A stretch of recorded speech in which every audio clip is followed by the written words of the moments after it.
Okay, ang unang gagawin natin ay yan. Again, extension.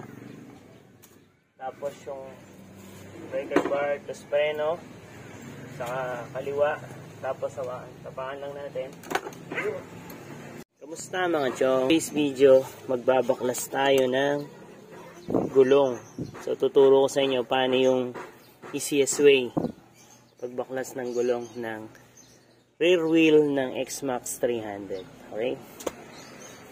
Una, center stand nyo. First step, remove back sensor socket. Tanggalin natin. Okay, pipe. Ito muna yung size 10. Kahit hindi mo natanggalin yung ilalim.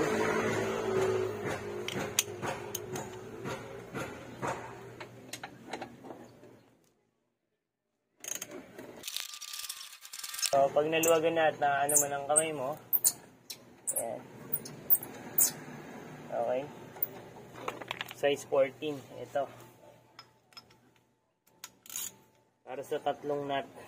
Tatlong bolt, I mean. Isa, dalawa, tatlo. Unahin natin sa baba. Okay. Kung sa baba muna, unahin natin tanggalin. Okay. So, pag natanggal nyo na itong dalawa, itong last, alalahin nyo yung pipe. Ayan. Pangatlo. Then, pwede na nating hatakin. Okay, ayun. Ganun lang siya kasimple. Tabi natin to. Okay. Sunod is ito po. Yung ating rear wheel nut. Size 24. Okay. Ang unang gagawin natin ay yan. Again, extension. Tapos yung breaker bar, tapos preno. Saka kaliwa. Tapos tapakan lang natin. Natin siya. Then, paikutin natin siya. Forward yung gulong. Habang nakahawak yung ano.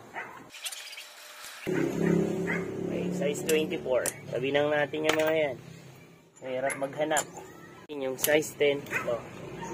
Size 10 na yung mahawak sa brake cable. Saka yung dito sa shock na size 12.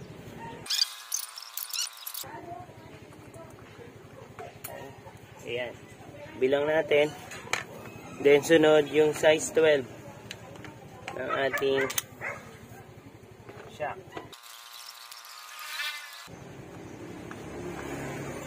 Okay, size 12. Then ito, angat natin ganyan. Tapos itong mga size 14 na. Sunod natin yung size 14. 1, 2, 3, 4.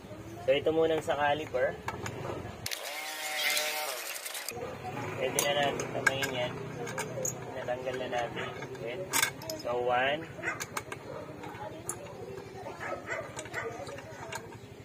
Okay, 2. Dalawa. Then, ito. Ating size 14. Sa baba. Ayan. Then, ito. Saka yung brake caliper. Tabi lang natin to, baka mawala.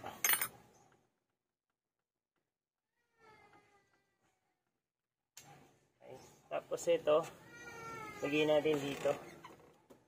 Ayan, para hindi siya mapuwersa yung ano natin, brake cable. Then, pwede na natin itong tanggalin. Ayun, tanggal na. Okay. Tapos may spacer dito. Natanggal yan. Okay. Ayan, yung spacer. So, tanggalin na natin itong swing arm. May access na tayo. Itong spacer. Tapos to, pwede na nating i-remove. Ayan. Lilinisin na natin to para may pagkakataon tayong linisin to. Okay? Let's go. Remove lang natin to. Ayan.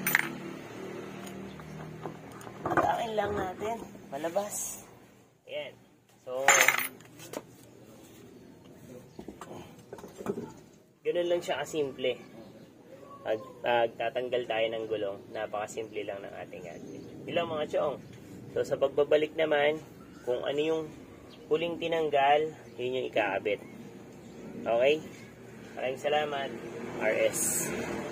Okay yan. So nilinis na natin. Ayan. Pagkakataon na natin yan eh. Diba? Bagong bago na. Refresh ulit.